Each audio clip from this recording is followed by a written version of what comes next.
saúde. Na hora de comprar brinquedo, todo cuidado é pouco. Os adultos têm que ficar atentos à procedência dos produtos. Brinquedos falsificados não passam por controle de qualidade e, por isso, podem machucar a garotada.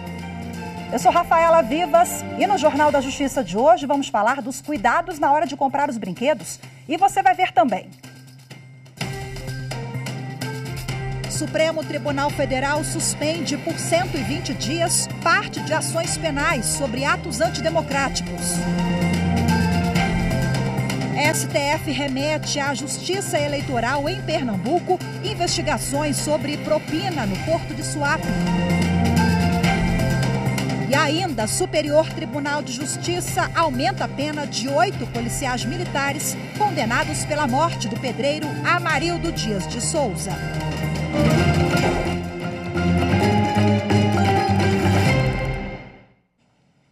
O Supremo Tribunal Federal suspendeu por 120 dias a tramitação de parte das ações penais sobre os atos antidemocráticos de 8 de janeiro.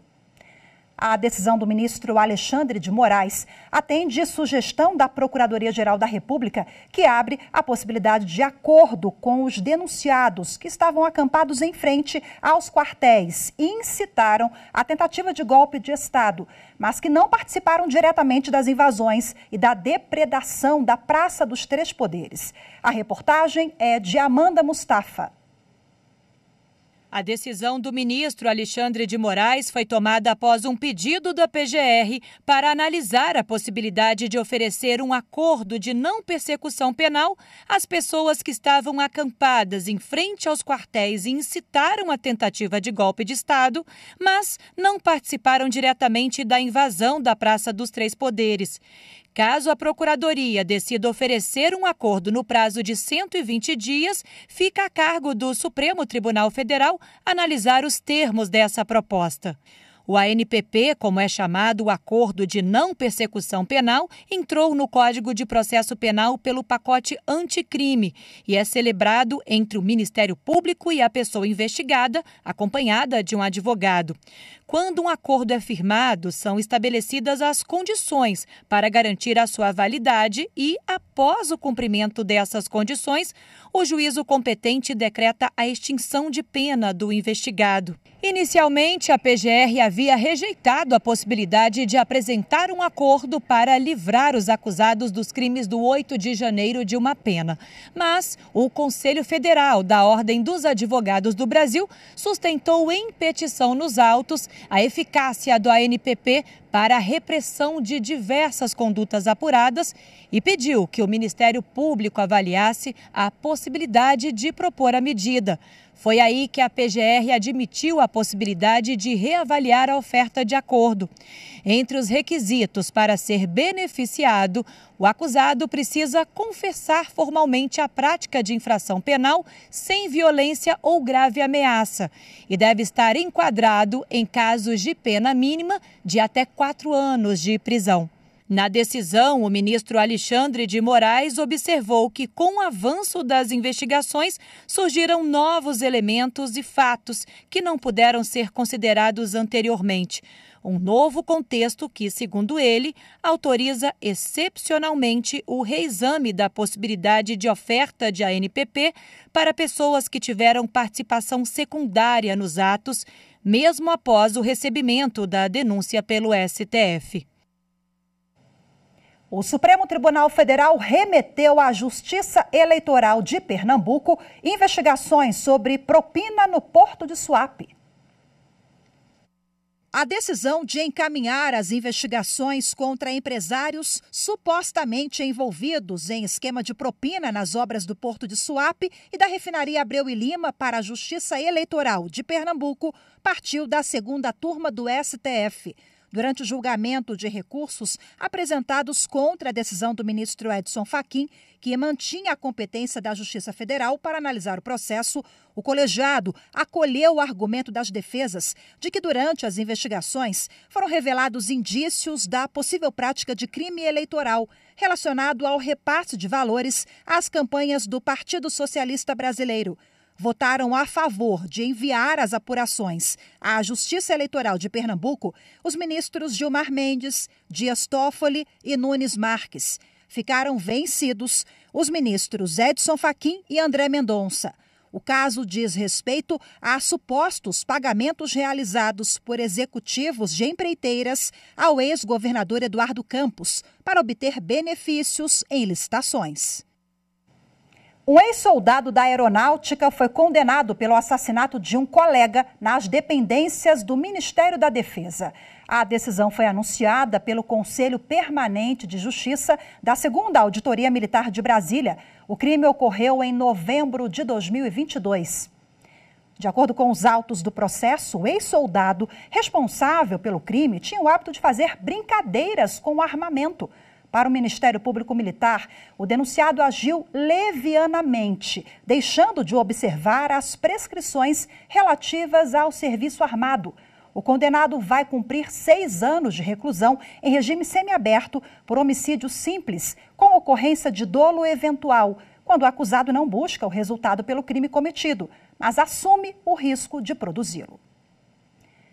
A 6ª turma do Superior Tribunal de Justiça aumentou a pena de 8 policiais militares condenados por tortura, seguida de morte e ocultação de cadáver do pedreiro Amarildo Dias de Souza. Mais informações sobre a decisão com a repórter Liamara Mendes.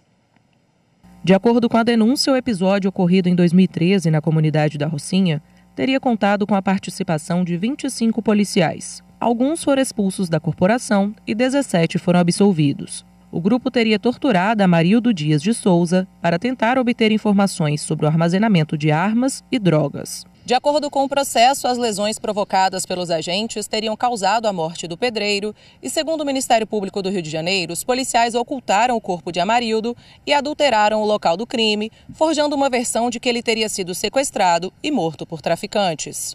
A 6ª turma do STJ, ao dar provimento parcial ao recurso do Ministério Público Fluminense, considerou como circunstâncias que autorizam o aumento das penas a repercussão internacional dos crimes e o fato de que o corpo não foi recuperado mais de 1 década depois do fato. A pena mais alta entre os 8 réus ficou em 16 anos, 3 meses e 6 dias de reclusão. O relator, ministro Rogério Schietti Cruz, destacou que o caso se tornou notório devido à gravidade concreta do crime, que configurou um emblemático episódio de violência policial contra uma pessoa preta e periférica, provocando abalos sociais não apenas na comunidade local, mas também no país e na comunidade internacional. Já os recursos em que a defesa alegou supostas ilegalidades no inquérito, falhas na prova testemunhal e incompetência do juízo criminal do Rio de Janeiro não foram conhecidos pelo colegiado. Nessa terça-feira, o Ministério Público Federal assinou a portaria que institui a doutrina dos grupos de atuação especial de combate ao crime organizado. Madeleine Machado tem as informações. A portaria irá fornecer aos grupos de atuação especial metodologias para padronizar, facilitar e otimizar de maneira segura o trabalho de investigação e produção de conhecimento relativos ao combate ao crime organizado. A assinatura ocorreu durante o 2º encontro dos GAECos em Brasília. É preciso modernizarmos nossos conhecimentos técnicos e desenvolvê-los de forma a respeitar o devido processo legal. A doutrina tem por objetivo principal disciplinar, padronizar e orientar membros e servidores do MPF no exercício da atividade de inteligência. Esse é um trabalho desenvolvido pela Câmara Criminal, apresentado ao Procurador-Geral da República, mostrando exatamente o quanto isso poderá contribuir na luta contra os crimes organizados, contra as organizações criminosas. Isso dá segurança ao Procurador da República, isso facilita a comunicação entre os diversos GAECos do Ministério Público Federal que ficam sediados nas diversas Procuradorias da República em cada estado. Enfim, isso facilita uma atuação conjunta, isso facilita trocas de informações e otimiza o trabalho a ser realizado nesse combate. O instrumento também irá servir de capacitação e padronização dos procedimentos relativos à busca, coleta, análise, disseminação e proteção ao conhecimento produzido para fins de assessoramento na condução das políticas de atuação em suas atividades finalísticas. Os crimes que são investigados pelo GAECO, seja pelos GAECOs estaduais, como no Ministério Público Estadual, eles são crimes de organizações criminosas, né? E por trás da organização criminosa nós vamos ter o tráfico internacional de drogas, crimes ambientais gravíssimos, garimpo ilegal, tráfico de pessoas, tráfico de armas, crimes de pornografia infantil e outros crimes de natureza sexual que se cometem hoje pela internet. E isso tudo, na ponta, afetam as pessoas e muitas comunidades. Ainda durante o encontro, foi proferida a palestra sobre a cibercriminalidade e investigação policial. A característica dos crimes cibernéticos é a ausência de fronteira. Então, assim, o problema que nós enfrentamos no Brasil, todos os países do mundo também enfrentam. E nós precisamos criar soluções nacionais de acordo com a nossa especificidade de federação para que a gente possa proteger o nosso espaço cibernético e evitar que pessoas de fora do Brasil ataquem o Brasil e para que pessoas de dentro do Brasil possam ser responsabilizadas e para que o ambiente cibernético seja mais seguro dentro do território nacional. A seguir, os perigos dos brinquedos falsificados. Pais e responsáveis devem dobrar a atenção. Os detalhes em instantes, voltamos já.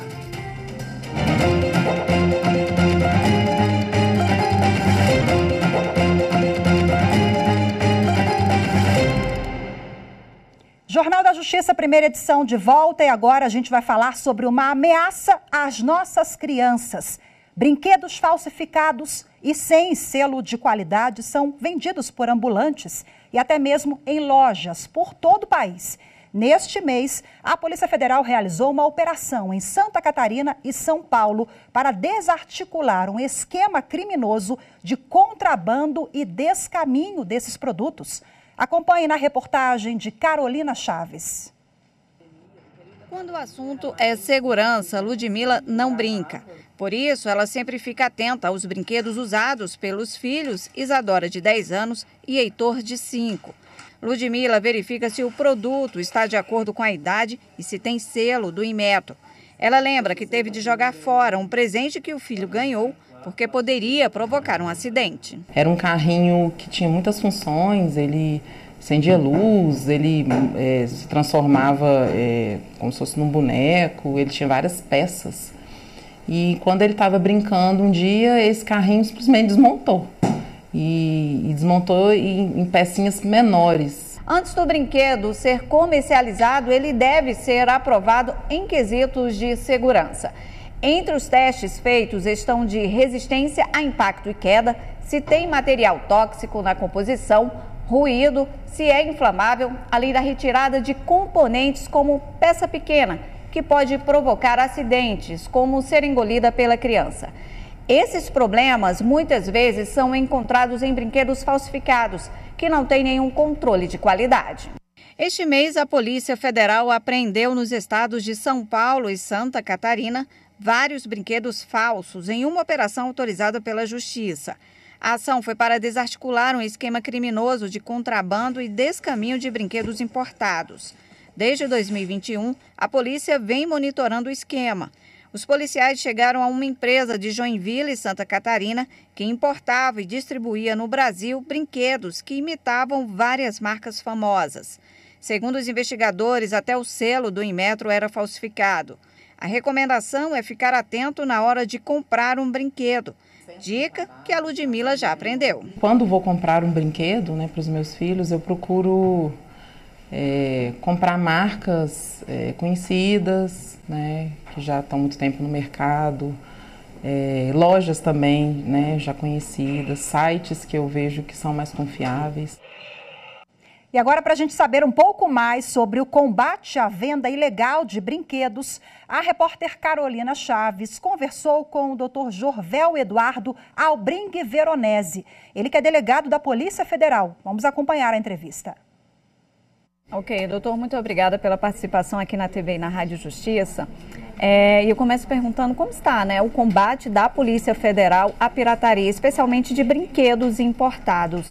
A pirataria, assim como o contrabando de caminho, via de regra, já visto que esses produtos vêm do exterior na maioria das vezes, ela é uma preocupação muito grande da Polícia Federal, já visto que por atribuição constitucional, no artigo 144 da Constituição, cabe exclusivamente à Polícia Federal o combate ao contrabando de caminho. E nesse tocante aos brinquedos tem uma preocupação toda especial, haja vista que isso envolve crianças e adolescentes, né? Então, a gente está lidando com pessoas sensíveis, né? Muito mais sensíveis que uma pessoa adulta, haja vista que eles não têm o conhecimento e o discernimento necessários para identificar problemas desses itens. Quais são os perigos que esse tipo de brinquedo traz para as crianças? Esses brinquedos, eles possuem uma série de problemáticas se eles não forem avaliados corretamente. Cabe ao Instituto Nacional de Metrologia, Qualidade e Tecnologia, o Inmetro, né, fazer esses testes. Inclusive, é compulsório fazer testes em brinquedos, conforme a portaria 563/2016 deles. E a problemática reside muito em toxicidade, pontas agudas, bordas cortantes, possibilidade de queda, impacto. Ou seja, você pode trazer vários problemas às crianças quando você se utiliza, adquire, né, de brinquedos que não passam por esse teste perante o Inmetro, que não possuem o selo do Inmetro. Quem já viu, já passou por situações com crianças tendo acidentes com esses brinquedos sabe o quanto é sério, e temos certeza que nenhum pai quer ver o seu filho passando por isso. E temos ainda a problemática junto ao próprio meio ambiente, pela utilização de tintas tóxicas, com metais pesados, ou o próprio descarte desses produtos na natureza, né, que acabam sendo uma fonte contaminante, haja vista que a própria reciclagem, reutilização deles é mais complicada por não seguir os padrões da indústria. Então, é uma preocupação, uma cadeia inteira no Brasil junto à Polícia Federal, esse tipo de crime. Agora, doutor, numa operação recente da Polícia Federal, foi identificado inclusive o selo do Inmetro falsificado, né? É possível um consumidor identificar um produto falso se até o selo do Inmetro está sendo falsificado? Sim, é possível o consumidor, só que ele tem que se atentar a alguns detalhes. Claro, em primeiro lugar, você tem que verificar onde você está comprando esse produto. Haja vista que se você compra num comércio informal, existe, claro, a tendência de, eventualmente, esse produto não ser original, não ter o selo. Outra questão é o valor do brinquedo adquirido. Haja vista que a gente sabe que produtos de marca eles têm um valor um pouco mais elevado, porque além do personagem que está sendo ostentado, eles também têm toda uma preocupação na produção desses itens e passam pela aprovação do Inmetro. E outra questão, o selo do Inmetro, qualquer um de nós tendo acesso à internet, através do smartphone, por exemplo, na própria loja, pode fazer consulta. Entrando no site do Inmetro, basta digitar num site de buscas Inmetro, vai entrar na página lá, e eles têm um link em que você tem a possibilidade de olhar o número do selo no brinquedo, digitar lá esse número do certificado do Inmetro, e o próprio site já vai te dar qual é o brinquedo, quando ele passou pelos testes, qual a empresa que distribui ele, ou seja, é um dos fatores mais importantes para a pessoa que está fazendo essa aquisição verificar se o selo, a certificação do Inmetro é original ou não. É uma dica importante. Agora, quem compra também está transgredindo a lei? Qual a punição? De forma geral, a gente entende que o consumidor final é que adquire esse tipo de produto em lojas. Vamos partir desse pressuposto. É difícil imputar ao consumidor essa responsabilidade. Claro que no Código Penal a gente tem a figura, a tipologia da receptação, no artigo 180, né, em que o adquirir produtos que possam ser derivados de crime também constituem crime. Mas imputar isso de forma objetiva a um consumidor é muito complicado e difícil.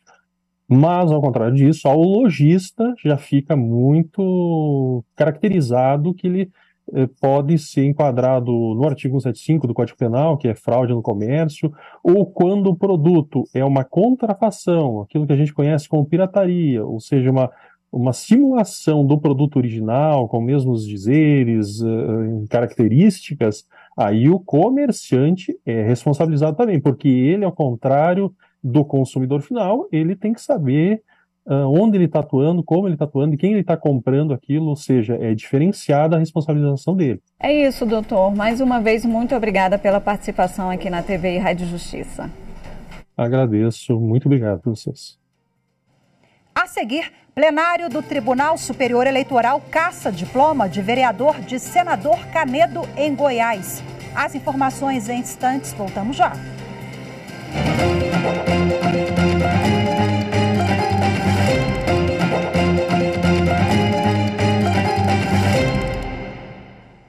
O Tribunal Superior Eleitoral negou, por unanimidade, o recurso de um vereador eleito pelo município de Senador Canedo, em Goiás.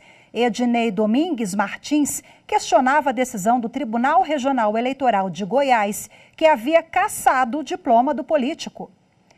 Para o TRE goiano, Ednei não poderia ter disputado o pleito de 2020 devido à falta de quitação eleitoral. Segundo o relator do processo, o ministro Benedito Gonçalves, Ednei regularizou a prestação de contas, mas somente após a data de diplomação. A circunstância de ter o recorrente regularizado a sua situação jurídica junto a esta justiça especializada antes do julgamento definitivo pelo Tribunal ACO revela-se inócua na espécie por ter ocorrido muito após a diplomação dos candidatos eleitos no pleito de 2020. Demonstrada a falta de condição de elegibilidade do recorrente, é cabível a desconstituição de seu diploma relativo a eleições de 2020. Presidente egrégio plenário, eu julgo negando provimento ao recurso especial, com execução imediata deste acordo, independente de publicação, como isso com urgência ao TRE do Goiás. A ministra do Tribunal Superior Eleitoral, Edilene Lobo, participou da 4ª edição do Encontro Nacional de Procuradoras da Mulher na Câmara dos Deputados. A reportagem é de Carol Lasno. O evento reuniu procuradoras da mulher de todo o país. O objetivo foi discutir estratégias e ações de combate à violência contra as mulheres, principalmente no cenário político. Segundo a juíza auxiliar do Conselho Nacional de Justiça, Renata Gil, é importante conscientizar tanto a sociedade civil quanto os órgãos públicos sobre o assunto. E através dessas procuradoras que vão para os seus estados, para os municípios, a gente vai conseguir disseminar todos os projetos de lei, todas as leis que estão tramitando e que passaram aqui na Câmara e no Senado e que precisam ser replicadas nas comunidades, nos locais onde as mulheres sofrem violência política, onde elas não conseguem se candidatar e onde elas não conseguem ocupar os espaços de poder. De acordo com a lei eleitoral, os partidos e coligações devem destinar, no mínimo, 30% de vagas para candidaturas de mulheres, mas muitos desses registros são fictícios, com o intuito de burlar a lei. Em breve, a Corte deve editar uma súmula para orientar a Justiça Eleitoral e os partidos políticos no combate à violência de gênero e candidaturas femininas falsas. A ministra do TSE, Edilene Lobo, participou do painel que destacou a importância da cooperação entre os órgãos da Justiça. Ela ressaltou os 2 crimes que são normalmente praticados contra as candidatas. O TSE estabeleceu um conjunto de elementos para permitir a verificação da fraude à cota de gênero e, naturalmente, esse documento vai servir para o próprio Judiciário Eleitoral, mas também para orientar partidos e a própria sociedade. Então, eu imagino que, avançando mais esse investimento na orientação, na educação política das pessoas, fundamentalmente, nós podemos ter um cenário diferente nas eleições municipais. A 3ª turma do Tribunal Superior do Trabalho rejeitou o exame de recurso da Steel Log Comércio Logística, Transportadora e Serviços, de João Monlevade, em Minas Gerais. A empresa questionava a condenação ao pagamento de multa por atraso na entrega dos documentos rescisórios de um motorista. Não cabe mais recurso da decisão. Os detalhes você confere agora com Rafael Oliveira. Em 2017, a reforma trabalhista incluiu na CLT o prazo de 10 dias para a entrega dos documentos que comprovem a comunicação da extinção contratual aos órgãos competentes. No caso em análise, o contrato de trabalho do motorista foi de 2015 a 2018, abrangendo o período anterior e posterior à vigência da reforma na lei. Na rescisão contratual em janeiro de 2018, as parcelas foram pagas no prazo, mas a homologação e a entrega dos documentos só ocorreram depois do prazo legal de 10 dias. Em razão desse atraso, a empresa foi condenada pelo Tribunal Regional do Trabalho da 3ª Região, em Minas Gerais, a pagar multa ao motorista, equivalente ao salário. Segundo o TRT, com a nova redação dada pela reforma trabalhista ao parágrafo 6º do artigo 477, a multa deve ser aplicada também no caso de atraso na entrega dos documentos rescisórios. A empresa tentou rediscutir o tema no TST, alegando que a multa dizia respeito apenas ao pagamento das verbas rescisórias feito dentro do prazo e não aos documentos. Assim, o TRT teria contrariado a CLT. No entanto, o relator, ministro Alberto Balazeiro, destacou que a rescisão contratual ocorreu após a alteração da lei e, portanto, não ficou evidenciada a ofensa ao dispositivo alegada pela empresa. Durante a sessão, os ministros lembraram precedentes da 4ª e da própria 3ª turma no sentido de que, após a vigência da reforma trabalhista, é devida a multa por atraso na entrega dos documentos, ainda que os valores tenham sido pagos dentro do prazo. Assim, a 3ª turma do TST rejeitou o exame de recurso da Steel Log Transportadora. A decisão foi unânime. Hoje ficamos por aqui. Muito obrigada pela sua companhia. Boa tarde, até amanhã. Tchau, tchau.